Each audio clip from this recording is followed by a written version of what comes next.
Hey, it's Mover CW Lemoyne. Just wanted to thank the Max Afterburner channel for making this awesome T-38A model from my Finney Flight. I'm really honored that he chose my channel and chose my Finney Flight to make a model, and I think it's really cool, really high quality, and looking forward to seeing what else he creates.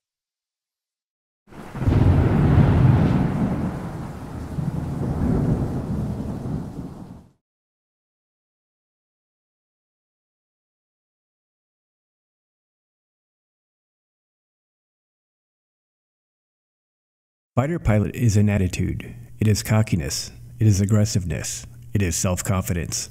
It is a streak of rebelliousness, and it is competitiveness. But there's something else. There's a spark. There's a desire to be good, to do well, in the eyes of your peers and in your own mind. 4, 3, 2, 1.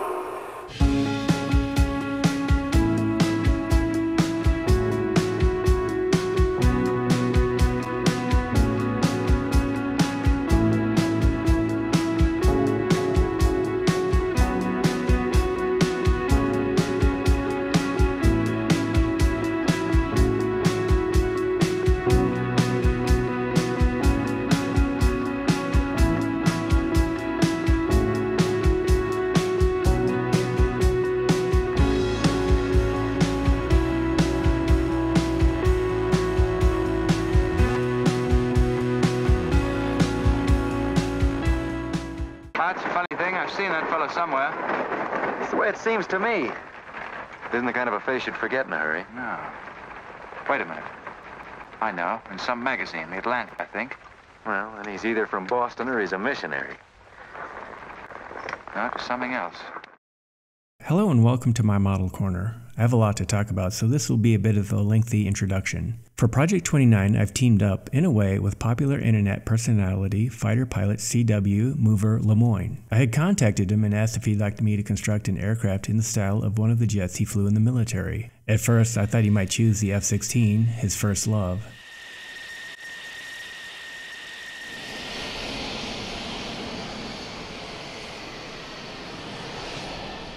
I also guessed he might choose the FA-18 Hornet, which he had also piloted during his career.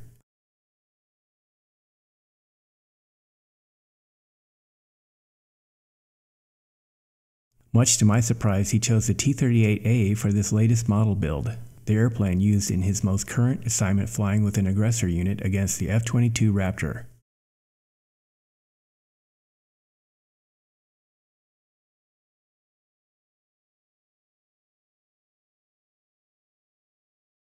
So here we are. Given that we completed a T-38 on this channel in the past, we'll add some brand new and different model tasks in fulfilling this Talon undertaking, such as working on aftermarket resin parts for my first time ever, scratch building a little, create some custom emblems, and apply a special gloss coating to our jet. If all goes well, we'll package and ship the finished aircraft safely to Mover's mailbag address.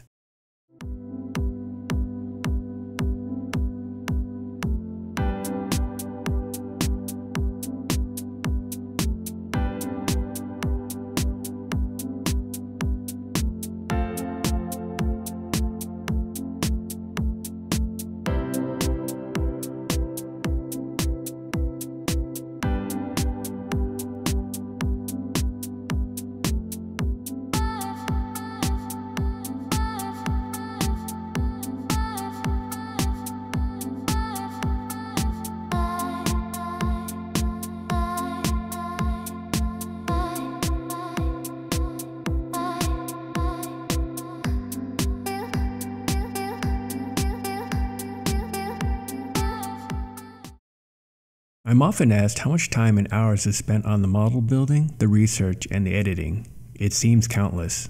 But I'm also questioned on how much ad revenue is shared by big tech with the little channels such as this. I haven't figured it out yet. Guess I better. Let me see. 6 times 6 is 36. And 4. FOB plus the insurance. 6, 12. Almost forgot the zoning rates. Plus 17. And 6. Plus 4, 6, and 8 times 7. There you are. There it is. What is it? $3.05. $3.05? Oh, I thought you were selling something worthwhile. No, be serious, will you?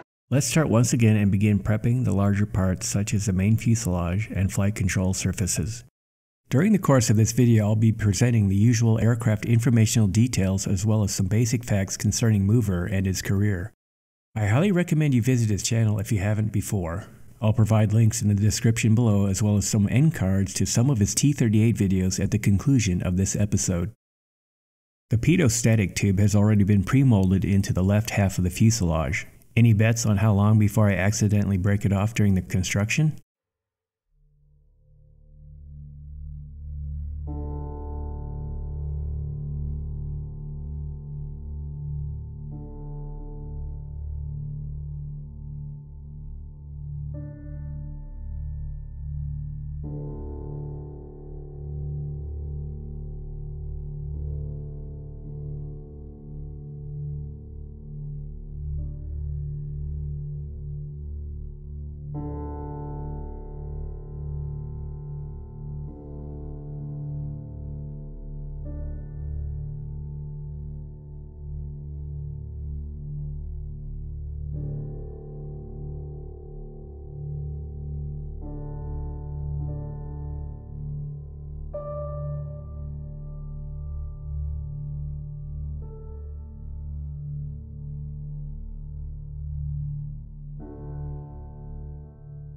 While the wing sections fit nicely, there is too large a gap where the panel lines are formed. Some putty is required to make up for this. There was frequent rescheduling in building this one, as the presentation of some of the clips may seem out of place at times, but I had attempted to keep things moving along whenever and wherever I could while glue and paint work set in on other sections of the model.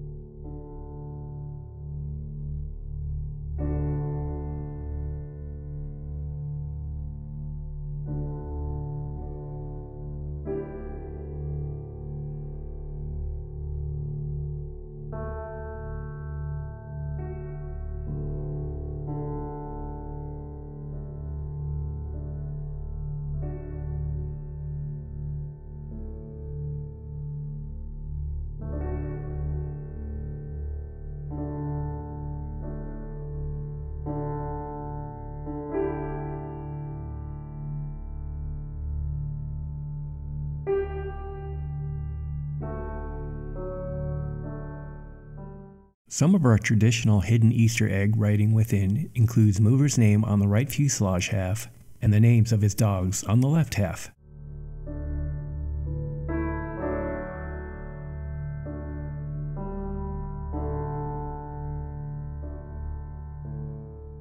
The most detailed area of our build will certainly be the cockpits from all the parts our specialty resin and photo etch kits provide. I have no use for any newfangled inventions, so save your breath.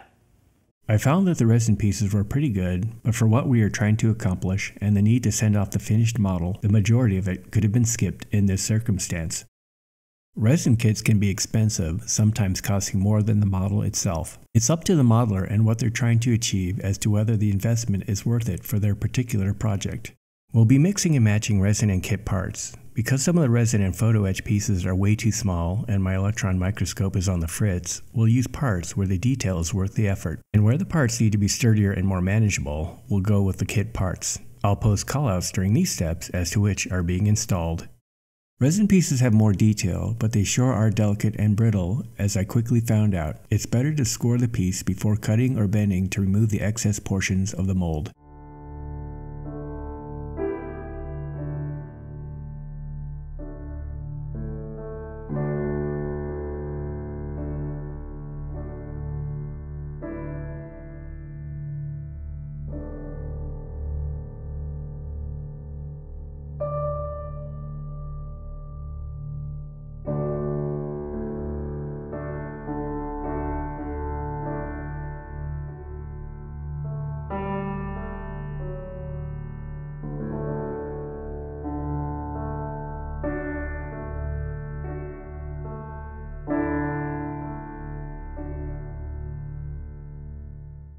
The base of the cockpits feature this rectangular block that is too large to fit in the model, so we'll have to file it away. The dust from resin is often treated like radioactive material, and it is always recommended to wear a mask. Other than this clip, all the resin sanding was performed outside in the cold dead of night. Now that we have some of our parts separated and cleaned up, time to start putting on some paint.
It's best to use an enamel paint on photo etch parts as acrylic does not adhere as well. After some gray enamel primer was applied to the photo etch, the process of bending the pieces into shape began. With permission from Mover, I used a few screenshots from his T-38 walk-around video to ascertain specifics of his jet, in this case, the color of the harnesses.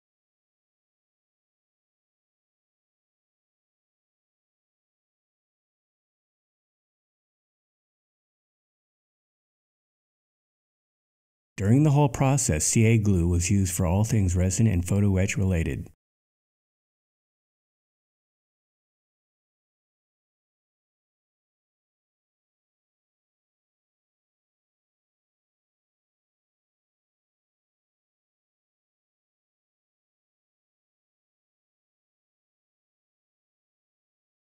For the forward instrument panel photo etch, black enamel paint was used.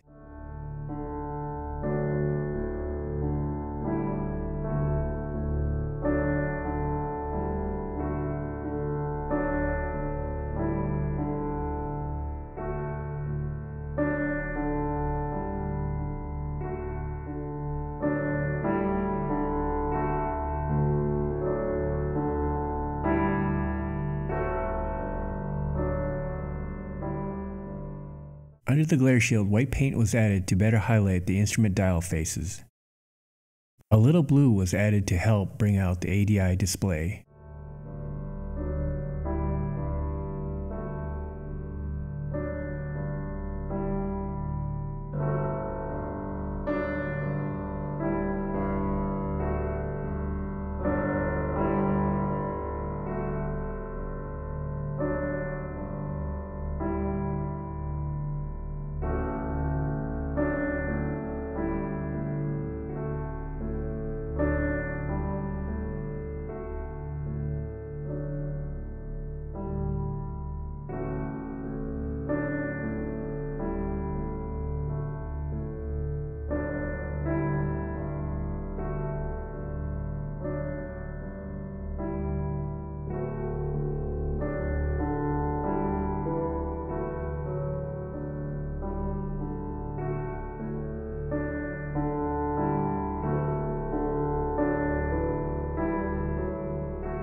We now move on to a new airbrushing session with mostly kit parts except for the central main landing gear doors and nose gear bay. More commentary on that nose piece later on.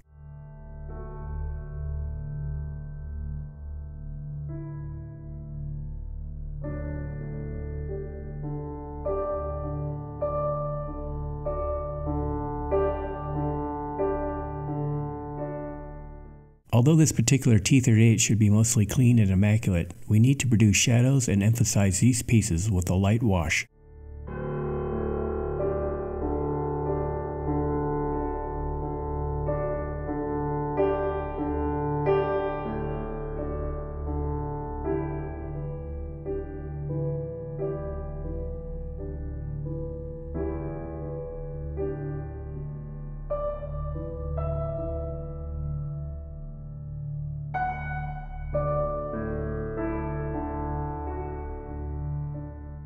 In goes our resin nose bay initially, but despite all the sanding and filing with the walls getting thinner and thinner, and even as a hole formed in this piece, the fuselage halves would not fit together. Consequently, the original kit nose bay had to be used instead. This cockpit resin part barely fit, and reworking it was getting to the point of eroding the outer avionics panel edges of the casting due to all the sanding. To salvage this piece and all the work that went into it, we'll have to deal with a slightly larger gap at the underside fuselage seam line because of the cramped fit.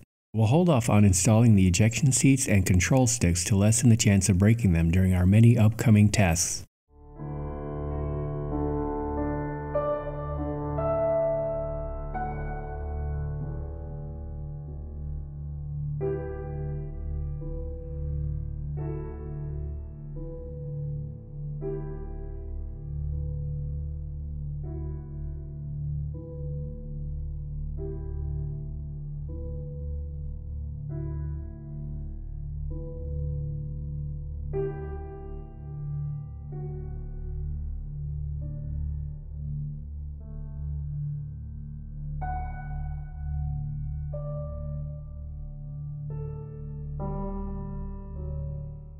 Our screenshot of the cockpit ladder provides a great reference to its color, the top hooks, and chipping.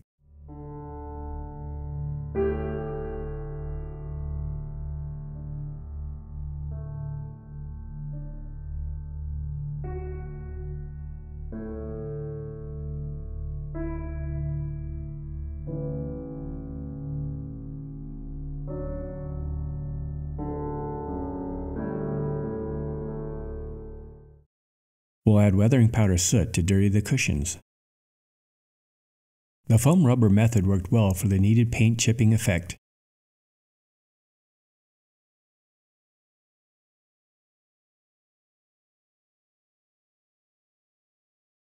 Moving on to the tail, we find that the model kit does not provide any transparent parts for the lighting lenses. We can scratch build some tiny glass pieces from our leftover packaging, which is a pretty good idea, I'd say. I'd say you were out of your mind. We can add metal paint on the backside to brighten up the color once the red is applied. There are no allowances made for the wingtip lights. We can drill out some depressions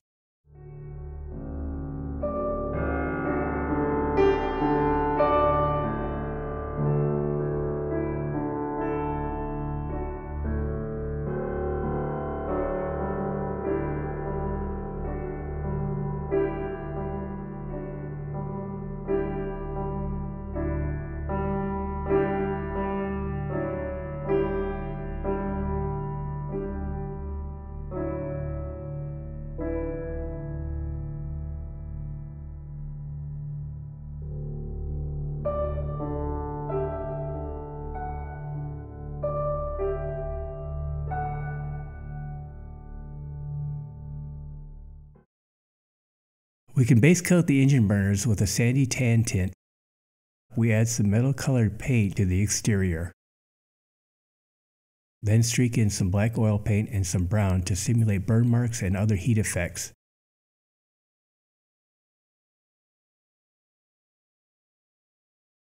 We follow this with a little amount of black oil paint dabbed onto the outer nozzle surface worked in a gradient fashion while maintaining a darker area at the rearmost portion of the assembly. Turning our attention to the tail flash, we start with painting in the upper banner background with an orange hue mixed out of red and yellow acrylics. Initially, the rudder was painted black, but with the delays on this build, before I knew it, Mover's final T-38 flight had arrived. Still, the actual tail number on his Finney flight jet could now be established with all the details revealed through his videos. Even though an earlier video he uploaded did not represent a good view of the tail, it was clear to me that the rudder was not black and appeared to have been K-balled with a white one. But this made sense as many T-38s out there are painted white. While we let that dry a while, let's concentrate on the canopy glass. First sanding down the molded seam line, then masking off, and then painting.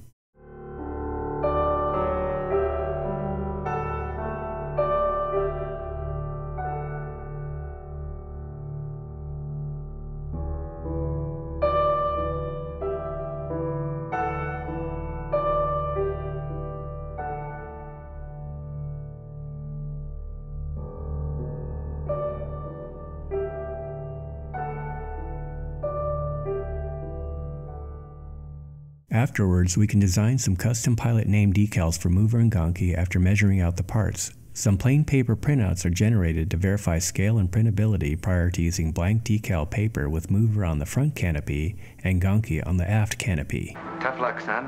I guess we can't all have charm and good looks too. The black toner didn't handle the stress of being cut out of the main sheet too well, so we'll have to touch up with some black gloss paint.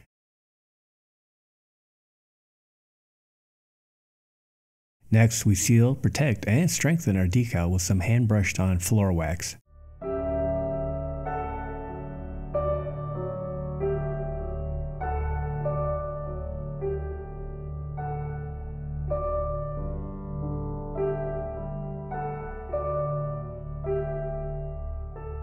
So the rudder had been repainted white, and I wasn't really expecting this to change once Mover published more detailed images in the weeks to come. He subsequently released a Finney Flight pre-flight brief and walk-around video, just what we had been waiting for. So what was the true color of the rudder? Was it white, gray, maybe even a light blue? What color? Henna color.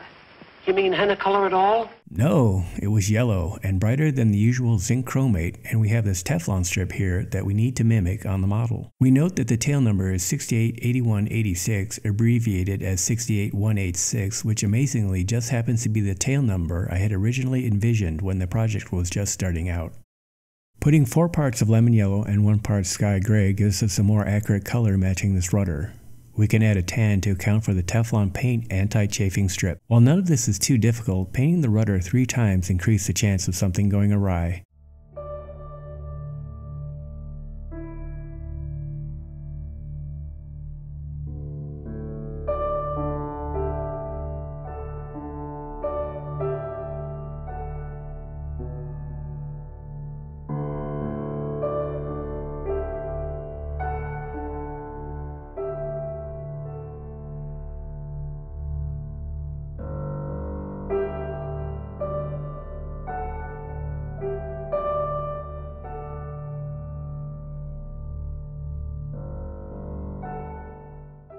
Before we forget, let's put some white paint onto the rear of the air intake areas. You may notice that these sections lack masking tape briefly at the start of the application of the first black base coat.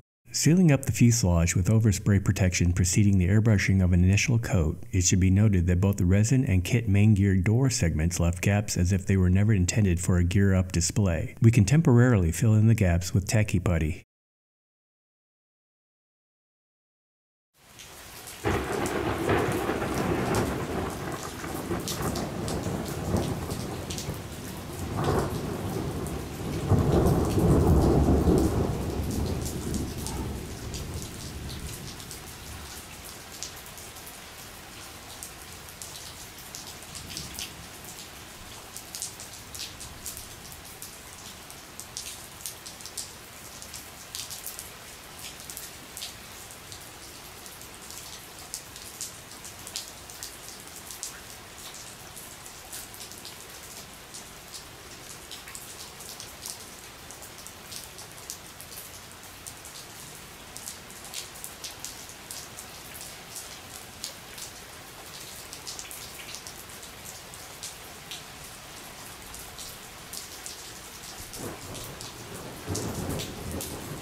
We have a few custom decals to generate, with the most notable work concentrating on the tail flash. The banner font on the vertical tail is Times New Roman with a variation. First, we can save the text as a PNG file and then deselect the preserve aspect ratio of that image so that we can transform the shape of the letters. Slightly compressing horizontally and stretching vertically, we can arrive to an exact match for the second to none on the right and beagles on the left side.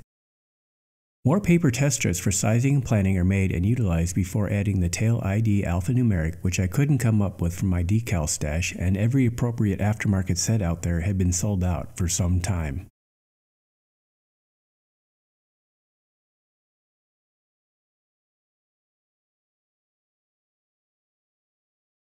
We can painstakingly remove the black printed background by individually cutting out the TY Tango Yankee letters, which shouldn't be too difficult to do. You'll have a hard time doing that. Actually, it was much more demanding than it would seem.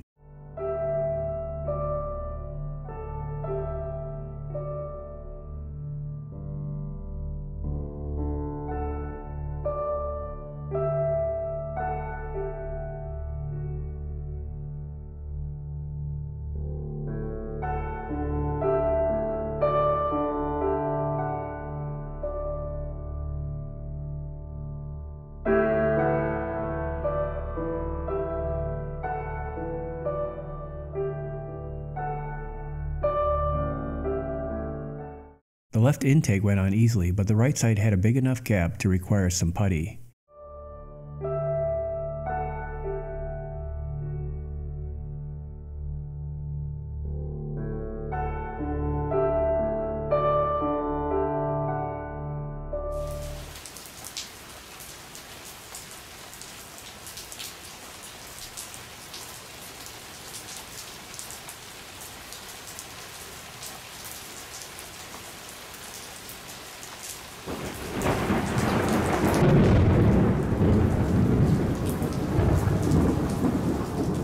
Next, masking off and then airbrushing the pitot static tube for the black and white peppermint striping is accomplished.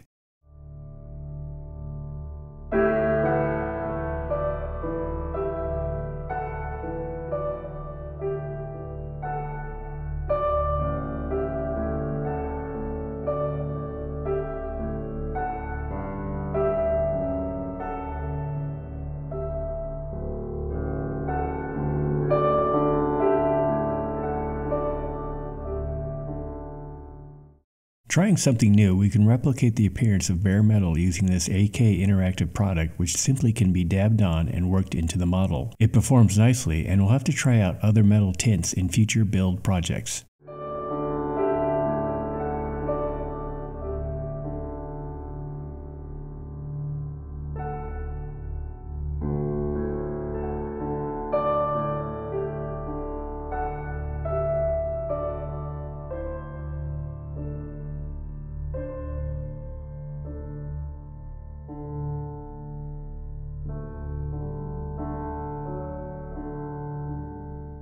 At this moment, let's open up our cockpit bays and put it all together.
To provide a shield for the underside paint job, especially the antennas, this model was placed onto a hand towel while some tasking was completed.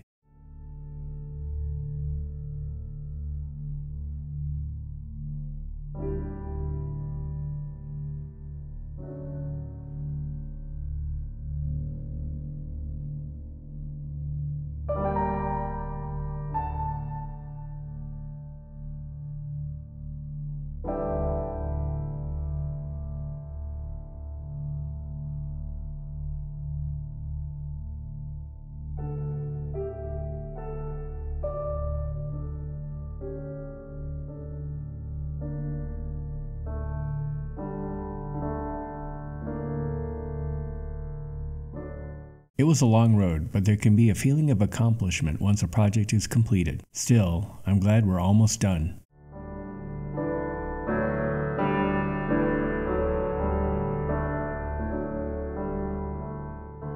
Let's roll out 180 degrees. For extra gloss and a strong clear coat, we airbrush in 3 to 4 coats of floor wax straight out of the bottle with no dilution.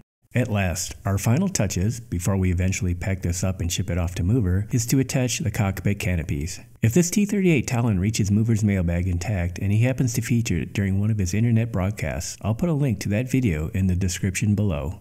Take care, and we'll see you later.